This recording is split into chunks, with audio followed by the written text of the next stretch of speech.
नमस्कार, मैं हूं हनुमान मिश्रा, आपका अपना ज्योतिषी व अंक शास्त्री। इस वीडियो में हम रक्षाबंधन पर्व के संदर्भ में चर्चा करने जा रहे हैं कि इस दिन रक्षा सूत्र बांधने का मुहूर्त क्या है। साथ ही हम जो लोग रक्षा सूत्र नहीं खरीद पाएंगे उनके लिए एक वैदिक सॉल्यूशन भी लाए हैं। जी हाँ, हम आपको बताएंगे कि वैदिक रक्षा सूत्र कैसे बनाएं, वास्तव में वह रक्षा सूत्र प्रभावी होगा तो क्यों। लेकिन उससे पहले हम कुछ सामाजिक चर्चा कर लेते हैं।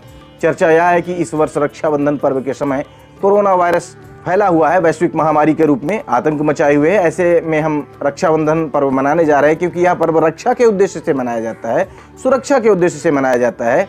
तो ऐसी स्थिति में इस पर्व को लेकर रक्षा और सुरक्षा के जो नियम हैं उन्हें तोड़ना अनुचित होगा। न केवल शासन व प्रशासन के दृष्टिकोण से अपितु धर्म के दृष्टिकोण से भी समाज की रक्षा के लिए जो नियम होते हैं उनका मानना जरूरी होता है। और वर्तमान में जब समाज महामारी के भय से भयाक्रांत है तो ऐसी स्थिति में हमें ना तो जल्दबाजी दिखाना है और ना ही इस बात पर अधिक जोर देना कि भाई बहन आपस में मिलकर के ही इस पर्व को मनाएं। ध्यान रहे कि जो जहां है जैसे है वहीं रक्षाबंधन मनाए। वीडियो कॉल कर सकते हैं, ऑडियो कॉल की परंपरा तो दशकों से चली आ रही है, उसका लाभ लें। एक दूसरे के लिए प्रार्थना करें, एक दूसरे की उन्नति व स्वस्थ रहने की कामना करें, यह ज़्यादा अच्छा होगा। खैर, आइए आज की विषय वस्तु की चर्चा कर लेते हैं। इस साल रक्षाबंधन का पर्व 3 अगस्त के दिन सोमवार को पड़ रहा है। अंक ज्योतिष के दृष्टिकोण से देखें तो 3 बृहस्पति का अंक है, यह शुभतादायक अंक माना गया है। वर्तमान परिदृश्य में जब लोग घरों में बंद रहकर बंधन जैसा महसूस कर रहे हैं, उन्हें लगता है कि मानो शुभता का अकाल सा हो गया है। ऐसे में मेरा ये कहना कि दिन शुभतापूर्ण रहेगा। कुछ लोगों को अटपटा लग सकता है, लेकिन ज्योतिषीय दृष्टिकोण से यह दिन शुभ है। दिन का मूलांक 3 गुरु की कृपा दर्शा रहा है, तो सोमवार का दिन चंद्रमा के शुभ प्रभावों को प्रकट कर रहा है। इतना ही नहीं, सुबह 7:20 के बाद पूरे दिन श्रवण नक्षत्र का प्रभाव रहेगा। यह भी चंद्रमा के गहरे प्रभाव को बता रहा है। हालांकि महीने के अंक व गोचर के चंद्रमा के द्वारा संकेत दिया जा रहा है कि दिन पर शनि का प्रभाव भी है, यानी दिन भावनाओं को जगाने वाला, शुभता व स्थिरता देने वाला रहेगा। आइए अब इस दिन के मुहूर्त के बारे में हम जान लेते हैं। इस वर्ष सोमवती पूर्णिमा होने के कारण शुभता और बढ़ गई है। इस दिन सर्वार्थ सिद्ध योग भी है। साथ ही इस वर्ष रक्षाबंधन के दिन ना तो ग्रहण जैसी कोई समस्या है, ना ही भद्रा की।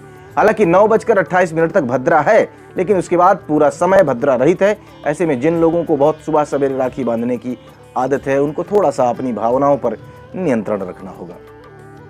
रक्षाबंधन के मुहूर्त की चर्चा करें तो राखी बांधने का मुहूर्त सुबह 9:28 से रात को 9:11 तक रहेगा, यानी संपूर्ण मुहूर्त की अवधि 11 घंटे 43 मिनट रहेगी। और इसे और विस्तार से बताएं तो दोपहर में राखी बांधने का जो अपराह्न मुहूर्त है वो 1:45 से शाम को 4:43 तक रहेगा।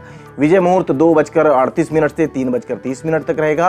प्रदोष मुहूर्त की बात की जाए तो यह शाम को 7:01 से 9:11 तक रहेगा। अब उन लोगों की समस्या पर चर्चा कर ली जाए जिन्हें राखी खरीदने में परेशानी उठानी पड़ रही है, क्योंकि वैश्विक महामारी कोरोना के चलते बहुत सारी जगहों पर बाजार नहीं खुल रहे हैं।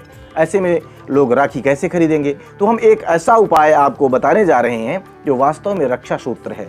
जिस जमाने में ये बाजार की राखियां नहीं होती थी, तब लोग जिस राखी का प्रयोग करते थे वो राखी कैसे बनानी है, ये हम आपको बताने जा रहे हैं।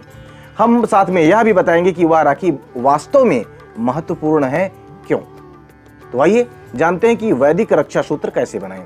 वैदिक रक्षा सूत्र बनाने के लिए 5 चीजों की आवश्यकता होती है, जिनमें से पहली वस्तु है दूर्वा यानी कि दूब, दूसरी है अक्षत, तीसरी है केसर, चौथी चंदन और 5वीं सरसों के दाने। इन 5 वस्तुओं को लेकर किसी नए कपड़े में लपेटकर सिल लेना है या गांठ लगा लेना है। कपड़ा आप अपनी सुविधानुसार सूती या रेशम का ले सकते हैं। गांठ लगाकर अलग से कलावा लगा करके इसकी राखी बना लेनी है, यानी कि राखी की तरह प्रयोग करना है। यह सर्वोत्तम रक्षा सूत्र है। आइए अब जान लेते हैं कि इन 5 चीजों की क्या महत्ता है। सबसे पहले चर्चा दूब के महत्व की। दूब का गुण है कि इसे जहां भी लगा दिया जाता है, बो दिया जाता है, वहां तेजी के साथ फैलती है। कहीं भी आप दूब लगा देते हैं तो बहुत जल्दी वह हजारों की संख्या में उग जाती है। दूब बांधने से इस कामना को बल मिलता है कि भाई का वंश और उसके सद्गुण बहुत तेजी के साथ विकसित हों, भाई के मन में सदाचार, मन की पवित्रता तीव्रता के साथ बढ़े। दूर्वा गणेश जी को प्रिय है। यह बुध की विषय वस्तु मानी गई है ज्योतिष में। यह आपके बौद्धिक स्तर को बढ़ाने वाली कही गई है, जीवन में हर्षोल्लास लाने वाली है।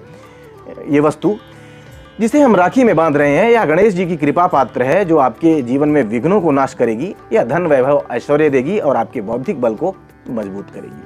अक्षत की बात करें तो बिना टूटे हुए चावल को ही अक्षत कहा जाता है, जिसका अर्थ है कभी ना क्षय होना। जिस प्रकार से अक्षत के गुण होते हैं, उसी गुणों से हम भाई बहन की प्रेम की कामना करते हैं कि इनका प्रेम कभी ना टूटे, अक्षत बना रहे, अटूट रहे, ऐसी कामना हमें करनी चाहिए। इसलिए हम अक्षत का प्रयोग करते हैं। यह चंद्रमा की वस्तु है, यह भावनात्मक लगाव को और प्रगाढ़ करती है। चावल अर्थात अक्षत रक्षा सूत्र में बांधने से आपकी भावनाओं को और अधिक बल मिलता है, ये मजबूत होती हैं, अटूट बनती हैं। अब बात कर लेते हैं केसर की। केसर ज्योतिष में बृहस्पति की विषय वस्तु कही गई है, उनका कारकत्व है, यानी ज्ञान, प्रज्ञा, सौभाग्य, ये तमाम चीजें जो बृहस्पति के कारकत्व की हैं, केसर के धारण से बढ़ते हैं। केसर की प्रकृति तेज होती है, अर्थात यदि हम केसर को रक्षा सूत्र में शामिल करते हैं तो हम जिसे राखी बांध रहे हैं वह तेजस्वी हो, बुद्धिमान हो, ज्ञानी हो, उसके जीवन में आध्यात्मिकता का तेज बढ़े, उसका भक्तिभाव कभी कम ना हो, जिससे वह भगवान की कृपा का पात्र बना रहे, ऐसी कामना अपने आप हो जाती है। माँ लक्ष्मी, शिव जी, सभी देवताओं की कृपा उस पर बनी रहे, इस कामना को अधिक बल मिलता है।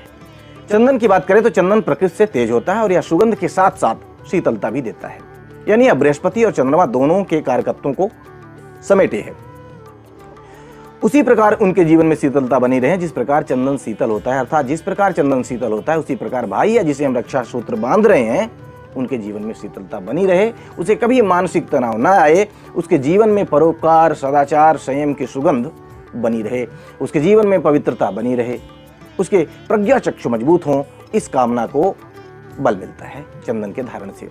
सरसों की बात की जाए तो सरसों की प्रकृति तीक्ष्ण है, इससे यह संकेत मिलता है कि समाज के दुर्गुणों को समाप्त करने में हम मजबूत बने, सदैव सच्चाई के मार्ग पर चलें, अर्थात रक्षा सूत्र बांधने से इस कामना को बल मिलता है कि जिस व्यक्ति को रक्षा सूत्र बांधा जा रहा है वह व्यक्ति मजबूत बने, सच्चाई के मार्ग पर चले। ज्योतिष की माने तो यह शनि के कारकत्व की वस्तु है जो आपके जीवन में स्थिरता देता है।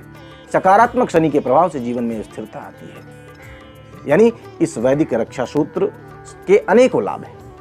तो इस तरह हमने जाना कि इस वर्ष राखी बांधने का शुभ मुहूर्त क्या है, घर पर कैसे वैदिक रक्षा सूत्र तैयार कर सकते हैं और अपने इस त्योहार को बेहतर तरीके से मना सकते हैं। उम्मीद है यह वीडियो आपके लिए उपयोगी सिद्ध होगा। मिलते हैं। जय माई की।